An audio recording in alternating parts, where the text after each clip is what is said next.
Idol's on tonight at 8. You watching? Well, yeah. It's getting good now, you know. Have you gotten Nicki Minaj yet?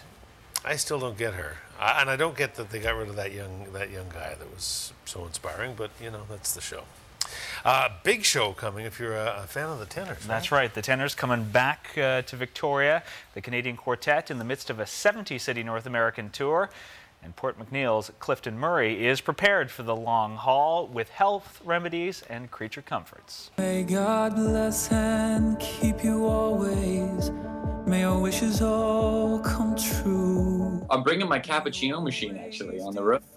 On tour, we've got the big buses now, and so I got this cool Nespresso machine that I'm going to bring with us. And also, obviously, our vitamins and our minerals and your Manuka honey. All you singers out there, get your Manuka honey. High antioxidants, it's really good for the throat. And oil of oregano, which is, antiviral, antibacterial. You just can't afford to get sick, so you got to be proactive.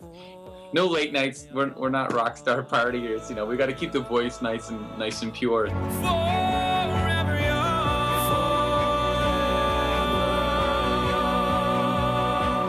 The former Brentwood College and UVic student also needs to stay healthy to cope with a busy promotional tour, which has included stops on U.S. network morning shows where he spent time with celebrities such as Katy Perry, Charlie Sheen, and Katie Couric. He also spent a long week rehearsing for the Lead With Your Heart tour at the Vancouver Playhouse. We're very excited to feature our music that we have written, which is on the album, and of course some classics like Bob Dylan's Forever Young and this intense version of Nessun Dorma to end the show. And, you know, we want them to feel very deeply. You know, we want a lot of laughs and maybe some tears, and we want them to experience something that they won't forget. And I feel strongly that we've created that. Clifton Murray and the rest of the Tenors will be performing at the Save on Foods Memorial Centre this Saturday. Tickets are available at selectyourtickets.com. Victoria's Chinatown is the oldest in Canada, and it is set to be celebrated at the Royal BC Museum. The exhibit, called Tradition in Felicities, focuses how the Chinese community's traditional celebrations helped build community.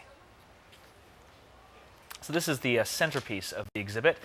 Victoria's oldest known Chinese Freemason's lantern. Too fragile to work now. This is, though, how it would have moved in the 1930s. Handmade from paper and bamboo, and heat from candles and lights would have made it move.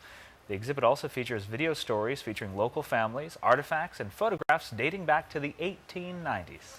Because San Francisco's Chinatown was burnt down in 1900, Victoria's Chinatown actually is the oldest surviving Chinatown that retained its original architecture and geographic location. Tradition in Felicities runs through September 29th at the Royal BC Museum.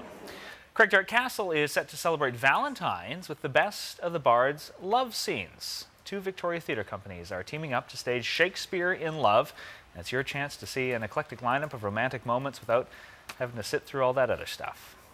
So this is a rehearsal for Taming of the Shrew. You can also expect this co-production between Giggling Iguana Productions and the Greater Victoria Shakespeare Festival to include a dozen scenes from plays such as Romeo and Juliet, Midsummer Night's Dream, and Much Ado About Nothing. Shakespeare really fits in this venue, and it is something magical about moving around this castle. And what we've done here is we've stripped away the major all the storytelling and given you like the peak points of Shakespeare's plays, really the juiciest bits. Shakespeare in Love runs through February 14th at Craigdarroch Castle. Details available at vicshakespeare.com.